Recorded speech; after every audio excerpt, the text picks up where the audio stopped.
Hello दोस्तों, तो आप सभी का हमारे YouTube चैनल सॉफ्ट विद्या पर बहुत बहुत स्वागत है। और आज की इस वीडियो में हम बात करेंगे IRR फॉर्मूला के बारे में।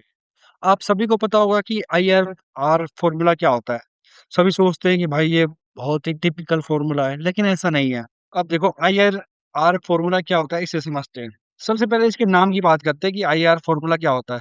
आपके स्क्रीन पर दिख रहा होगा IRR, मतलब इंटरनल रेट ऑफ रिटर्न्स।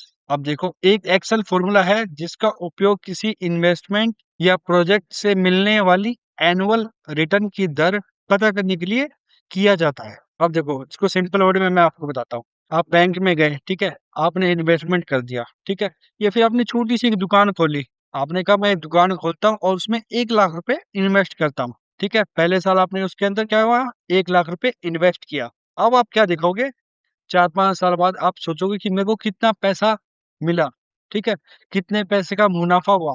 तो 4-5 साल बाद आपको कितना परसेंट का रिटर्न मिल रहा है वो आप देखोगे, है ना।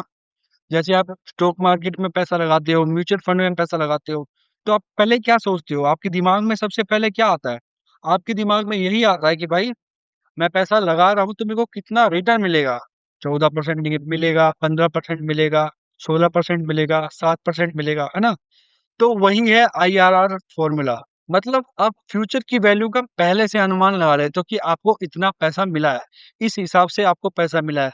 या तो 13% के हिसाब से मिला है, 14% के हिसाब से मिला है। समझ गए। अब देखो, इस फॉर्मूला में कौन कौन से आर्ग्यूमेंट होते हैं उनको मैं आपको समझाता हूँ। देखो, अब ईयर्स आपको यहाँ पर दिख रहा होगा, ईयर जीरो और इसके आगे मैंने लिखा है 1 लाख रुपए माइनस में। देखो, आपने एक धंधा शुरू किया है जिसके अंदर आपने 1 लाख रुपए लगाया है, ठीक है। या फिर ऐसे मान लो कि आपने म्यूचुअल फंड में 1 लाख रुपए लगाया है। ओके, 1 लाख रुपए लगा दिया। तो जब पहला साल होगा, मतलब 0 ईयर्स, जिस साल आप पैसा लगा रहे हो, तो उसको कहेंगे हम 0 ईयर्स, क्योंकि इस साल तो आपसे पैसा जा रहा है ना म्यूचुअल फंड में। तो इसको कर देंगे हम 0 ईयर्स, है ना। ये ईयर्स आपका गिना नहीं जाएगा क्योंकि इस साल आपने पैसा लगाया है।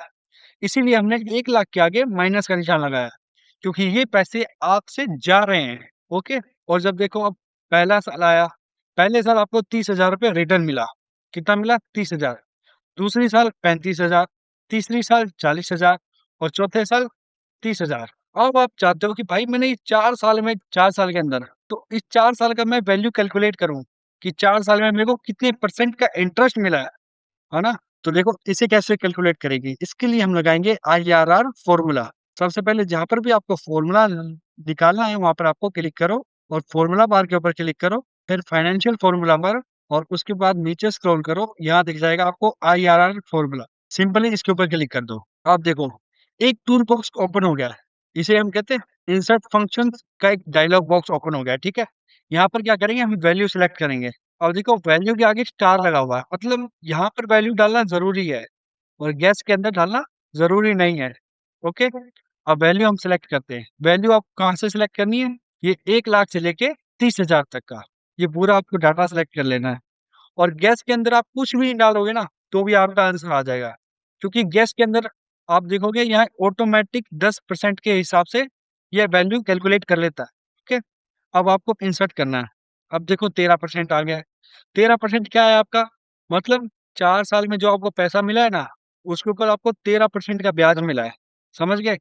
अब इसका टोटल करो आप, 30,000, 35,000, 40,000 और 30,000, टोटल हो गए 1,35,000। ठीक है। 1 लाख का आपका इन्वेस्टमेंट था और 1,35,000 आपको मिल गया। तो क्या हुआ, आपको 35,000 का फायदा हुआ ना। अब 35,000 आपका कितने साल में फायदा हुआ, 4 साल में। ठीक है। तो एवरेज आपका निकालें तो 13% के हिसाब से लगभग लगभग आपको जो पैसा मिला है जुड़कर, ठीक है, जो 35,000 आया ना, वो 13% के हिसाब से आपको पैसा मिला है। ऐसे एक छोटा सा एग्जाम्पल आपको समझा देता हूँ, अगर आपको समझ नहीं आ रहा है तो। देखो, सिंपल सी बात है, आपने किसी को क्या करे, 100 रुपए उधार में दिए, ठीक है। अब वो क्या करेगा, आपको 4 महीने में लौटाएगा, ठीक है। या फिर आपने पहली साल, मान लो 1 साल मैंने 100 रुपए उधार में दे दिए किसी को, ठीक है। अब वो बंदा 4 साल तक मेरे को उधार में, वो जो उधार में दिए हुए ना पैसे, वो ब्याज लगा के लौटाएगा मुझे। तो पहली साल उसने 20 रुपए दिए, फिर दूसरी साल उसने 10 रुपए दिए, फिर तीसरी साल 30 रुपए दिए, और चौथी साल उसने मुझे 90 रुपए दिए, ठीक है। अब यहाँ कैलकुलेट करते हैं।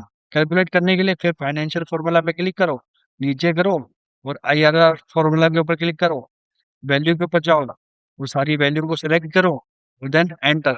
अब देखो 14% के हिसाब से, मतलब टोटल आपको उसने कितने पैसे दे दिए? 90, 10, 100 और 30, 250, 150 रुपए दे दिए मतलब उसने आपको, है ना। अब 150 रुपए, आपने 100 रुपए उसको दिए थे, उसने आपको 150 रुपए दिए। ठीक है, तो 50 रुपए का अंतर आ गया ना। 4 साल में 50 रुपए आप निकालोगे अंतर तो 14% आएगा। मतलब आपको 14% का ईयरली रिटर्न मिला है। ठीक है, इसी तरीके से अगर आप भी और भी फॉर्मूला सीखना चाहते हो तो प्लीज हमारी यूट्यूब चैनल को लाइक करें और सब्सक्राइब करें, और अपने दोस्तों के साथ शेयर करना ना भूलें दोस्तों। क्योंकि अभी आपको पता है हमारा यूट्यूब चैनल धीरे धीरे ग्रो कर रहा है, धीरे धीरे फैमिली जोड़ रही है। तो प्लीज दोस्तों सपोर्ट करें ताकि मैं आपको अच्छे से समझा सकूं। ओके दोस्तों, मिलते हैं अगले वीडियो में। बाय।